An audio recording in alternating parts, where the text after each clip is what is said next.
Hello，你哋好，歡迎大家去收睇做 N 的療癒星球頻道，多謝你哋嘅支持、訂閱、收看。睇到一單新聞呢，想同大家去傾下，大家要小心北海道富良野發生咗一單自駕遊嘅嚴重車禍，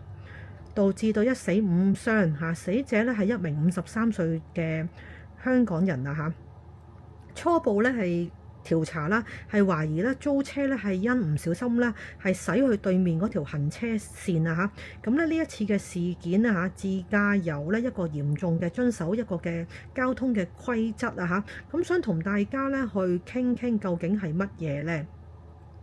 因為咧最近咧，其實咧好多人都去旅行甚至乎日本呢一個必定要去噶啦，係咪先？日本韓國台灣哇好正！咁特別咧係剛剛咧發生咗啦呢一單喺北海道叫做富良野角度發生咗一單非常嚴重嘅自駕遊嘅車禍，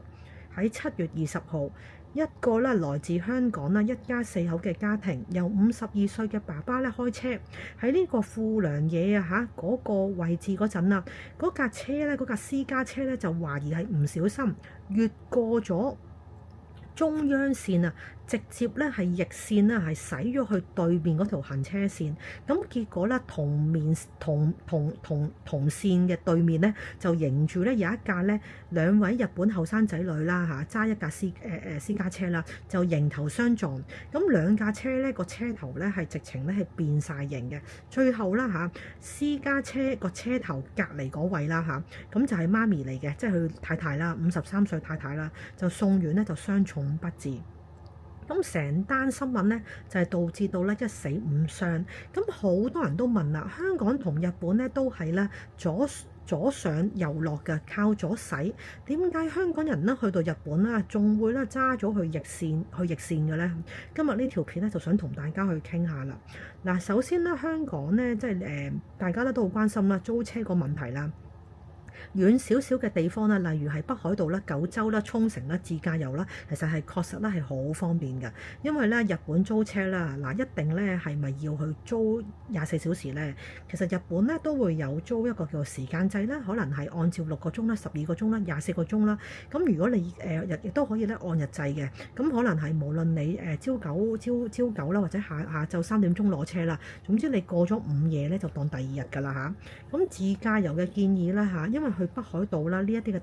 大地方啦，基本上咧最少咧可能係租3日或者係10日以上嘅。咁租車嘅公司咧大多數咧都係以一個24小時咧為一個嘅基本單位。如果想慳錢嘅話呢，就要睇清楚攞車還車嘅時間，計得準啲，咁就可以避免啦，因為遲咗1-2個鐘啦，而去俾多1日嘅錢㗎啦咁呢樣嘢啦，嗱，因為香港同日本呢就係靠左駛，點解今次富良野呢一單車禍呢個司機無端端又駛咗去右邊嘅對頭線呢？可能係香港好多，就算係有2條線嘅話啦，中間咧係好明顯嘅。但係咧北海道富良野呢啲嘅郊外嘅區域啦，好多時咧中間咧就只係一條實線，或者係一排咧反光嘅交柱，條路好直，個風景係好靚，或者係個司機咧有少少攰走神嗰陣咧，下意識咧就當咗香港嗰啲雙線單程咧，唔覺意咧就慢慢飄咗去右邊嗰條嘅對頭線啦。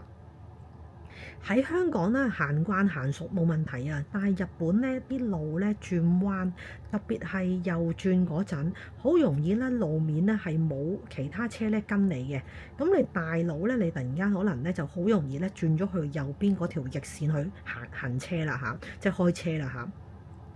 同埋咧就可能依賴咗一個叫做 GPS 導航啦。日本導航咧有時會叫你咧可能行一啲好窄一啲嘅小路咁司機咧如果一邊睇住導航一邊揾路咧，個視線咧就離開咗路面咁記得啦，其實咧都要係睇清楚㗎。亦都咧係北海道啦，有啲路咧可能好直，車好少，揸下啦，好容易個人咧好攰，甚至係瞌着。當你咧揸到成一個半鐘啊2個鐘啊，哇！到時咧都要可能去